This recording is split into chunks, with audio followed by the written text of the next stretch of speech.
Hello friends, welcome to the new episode of my channel I Prince. এখন একটা exciting ব্যাপার নিয়ে কথা বলবো, যেটা হচ্ছে আমাদের বাংলাতে এখন অব্দি ইউনিভার্স কনসেপ্টটা সেইভাবে কোথাও গিয়ে কিন্তু তৈরি হয়নি।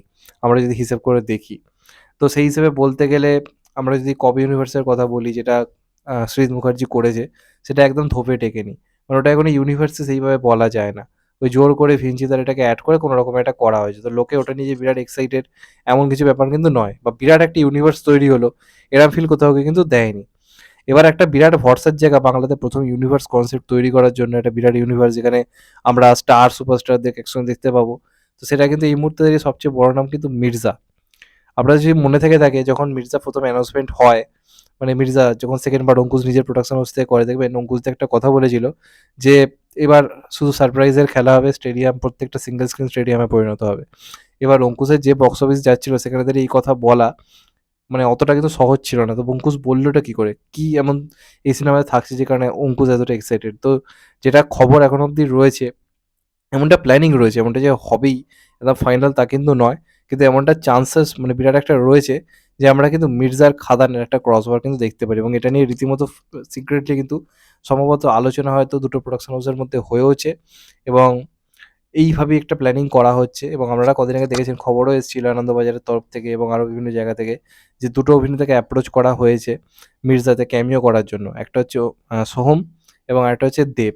এই দুজনকে অ্যাপ্রোচ করা হয়েছে বাংলাতে ইউনিভার্স কনসেপ্ট করার জন্য। এবং আমরা জেলার সিনেমায় যেভাবে দেখেছিলাম মোহনলালকে, জ্যাকি শ্রফকে একটা ক্যামিও অ্যাপিয়ারেন্স দিতে, যে সামনাসামনি তারা তো উপস্থিত না কিন্তু অন্য কোনো জায়গা থেকে হেল্প করছে, এরকম একটা মানে সিচুয়েশন দেখবেন ছিল জেলারে। তো মির্জার ক্ষেত্রেও কিন্তু এমন একটা সিচুয়েশন রাখার প্ল্যানিং কিন্তু করা চলছে, সেরকমভাবে কিন্তু প্ল্যানিং এগোচ্ছে। এবং যদি সব কিছু ঠিক থাকে তাহলে কিন্তু আমরা সম্ভবত আহ, আমরা কিন্তু খাদানের সাথে কিন্তু মির্জার একটা ক্রস ওভার দেখতে পারি। এবার কথা হচ্ছে সোহম কোত্থেকে আসবে, তো সোহমের চরিত্রটা কীভাবে কী করা হচ্ছে সেটা তো আমরা সময়ের সঙ্গে সঙ্গে জানতে পারবো।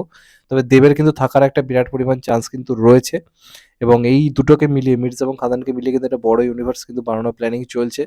এবং যে কারণেই খাদানটাকে এত তাড়াতাড়ি কিন্তু অ্যানাউন্স করা হয়েছে, এই যে এত দেখা খাদান 2024 আসবে, 2024 আসবে, 2024-এর পুরো সিনেমা আসবে কিনা সেটা একটা কোশ্চেন মার্ক অবশ্যই রয়েছে। কিন্তু আমরা খাদানের প্রথম অ্যাপিয়ারেন্স হয়তো মির্জাতেই পেতে চলেছি। মির্জা সিনেমাতেই হয়তো আমরা প্রথমবার হয়তো খাদানের অ্যাপিয়ারেন্স হয়তো আমরা পেতে চলেছি, যে কারণে হয়তো 2024 আসবে এই কথাটা হয়তো ইউজ করা হয়েছে। এটাও যে একেবারে উড়িয়ে দেওয়া যায় তা কিন্তু নয়। এবং যদি এটা হয় খুবই ভালো হবে।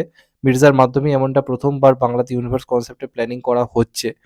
যদি এটা হয় তো খুবই ভালো। এর আগে অনেক, অনেক প্রোডাকশন হাউসই এটা ওটা বলেছে, এই করবো, হ্যান করবো, ত্যান করবো। সাউথেও দেখবেন অনেকে অনেক রকম ইউনিভার্স বানাবো বলেছে, লাস্ট অব্দি দেখা গেছে কিছুই নয়। তো এটার ক্ষেত্রে যে বিরাট একটা আশা রাখছি আমি তা নয়, কিন্তু মানে শোনা কিন্তু যাচ্ছে এখন যেহেতু মির্জারও শুটিং জোর কদমে হচ্ছে, কদিন পর থেকে খাদানের শুটিং হবে, তো একেবারে কিন্তু উড়িয়ে দেওয়া কিন্তু যাচ্ছে না। এই মুহূর্তে দাঁড়িয়ে মির্জার প্রায় শুটিং মোটামুটি প্রায় 60-70% অলরেডি কমপ্লিট হয়ে গেছে। তারা খুবই দ্রুতগতিতে কাজ করছে, শুটিং অলরেডি চলছে। পূর্ব মেদিনীপুরে কোনো একটা জায়গাতে সম্ভবত শুটিং এখন চলছে। তো মারাত্মক কাজ চলছে। তো তার সঙ্গে, সঙ্গে কিন্তু কোনো একটা দিন আমরা খাদানে শ্যুট করতে, করতে হয়তো দেবদাকে দেখবো আলাদা করে হয়তো মির্জার জন্য কোনো শ্যুট করতে। তবে পুরো জিনিসটাই তারা প্রাইভেটলি করছে, তারা রিভিল করতে চাইছে না। হয়তো আমরা টিজার, ট্রেলার কোথায় হয়তো কোনো দেবদার ঝলক হয়তো দেখতে পাবো না। একদম হয়তো সিনেমা হলে আমরা এমন কিছু হয়তো দেখতে পেতে চলেছি। তো এমনভাবে কিন্তু প্ল্যানিং করা হচ্ছে। এবার ফাইনালি কী হয় সেটার উপর অনেক কিছু ডিপেন্ড করছে। এবং আমার মনে হয় এটা হবে, কারণ অঙ্কুশ দা চাইবে তার কমার্শিয়াল কামব্যাকটা, যেটা এককালে ভালো ছিল, সেটা ভয়ঙ্কর হোক। সেটা কিন্তু তখনই সম্ভব যখন সামথিং বিগার কিছু হবে। শুধু অঙ্কুশ রয়েছে, কিছু ভিলেন রয়েছে, এটা দিয়ে কিন্তু অঙ্কুশের কামব্যাক পসিবল, এটা অঙ্কুশ দাও খুব ভালো করে জানে। তো অঙ্কুশ দাও সব কিছু ভেবেই কিন্তু আঁটঘাট বেঁধে কিন্তু একদম মাঠে নামছে। এবং যেহেতু দেবদাও তাড়াতাড়ি খাদান অ্যানাউন্স করলো, 2024 আসবে সব বলছে, তো আমার কিন্তু মতামত যে প্রথম খাদানের আমরা অ্যাপিয়ারেন্স কিন্তু মির্জাতে পেতে চলেছি কোনো একটা ক্যামিও রূপে।